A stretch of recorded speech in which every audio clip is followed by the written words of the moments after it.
आपण बनवणार आहोत सोयाबीन राईसची रेसिपी तर आपण बघणारच आहोत, पण मी डिस्क्रिप्शनमध्ये पण रेसिपी दिली आहे, तुम्ही तिथे जाऊन चेक करू शकता.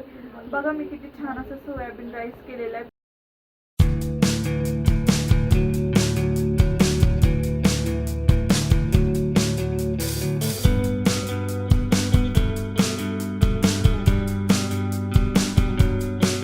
आपल्याला कोथिंबीर, आलं, लसूण, टोमॅटो, कांदा, सोयाबीन राईस, जिरा, विलायची, लवंग आणि मसाले, कोथिंबीर आणि टमाटर मसाला आणि दालचिनी. आलं, लसूण आणि कोथिंबीर हे आपल्याला मिक्सरवरून काढून घ्यावे लागेल. तांदूळ स्वच्छ पाण्याने धुवून घ्यायचे.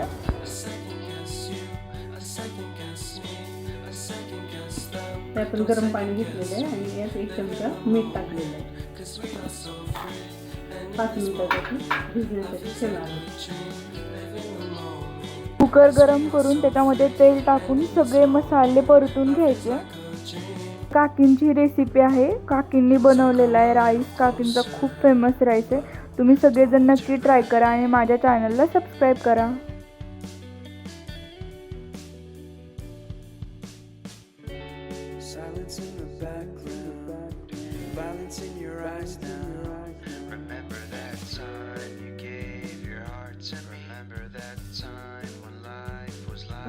मसाले परतून झाल्यानंतर आपण स्वच्छ धुतलेले तांदूळ त्याच्यामध्ये टाकून पूर्ण मिक्स करून घ्यायचं आणि आपण जी पेस्ट बनवली होती कोथिंबीर मिरचीची वगैरे ती भातामध्ये टाकायची आणि हलवून घ्यायचं.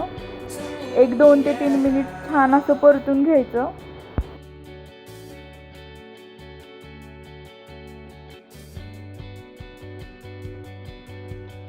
आपण 1 वाटी तांदूळ घेतलं होतं म्हणून परत 2 वाटी पाणी ओतायचं.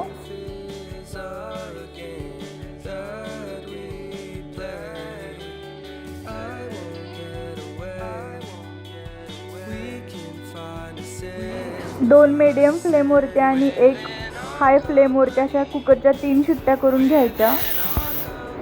कुकर थंड होईपर्यंत आपण आपलं सोयाबीन जे आहे ते परतून घ्यायचं. त्याच्यामध्ये तेल, तिखट, थोडंसं मीठ टाकायचं आणि गरम मसाला टाकायचा आणि आपण जी पेस्ट केली होती ती ॲड करून क्रिस्पी होईपर्यंत 5 मिनिट लो फ्लेमवरती परतून घ्यायचं.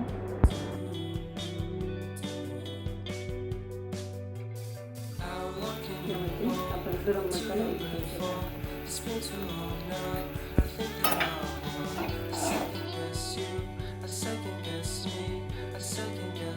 कांदा पूर्ण कडक लाल होईपर्यंत परतून घ्यायचा.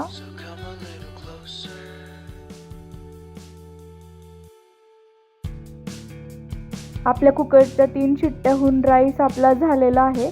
आता ह्या राईसच्या लेअरसाठी थोडासा राईस मी एका डब्यात काढून घेतलेला आहे आणि थोडासा कुकरमध्ये ठेवून पहिलं लेअर केलं कोथिंबीर, थोडंसं टोमॅटो, सोयाबीन. त्याच्यानंतर त्याच्यामध्ये प्रत्येक लेअरला आपण गरम मसाला पण टाकायचा वरून. अशा 2 लेअर करायच्या आणि सेम करून घ्यायचं.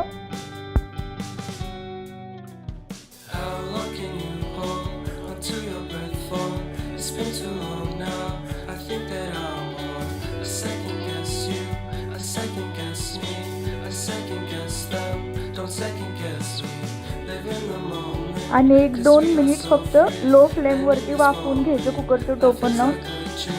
त्याच्यानंतर आपला छान मस्त झाला असं सोयाबीन राईस.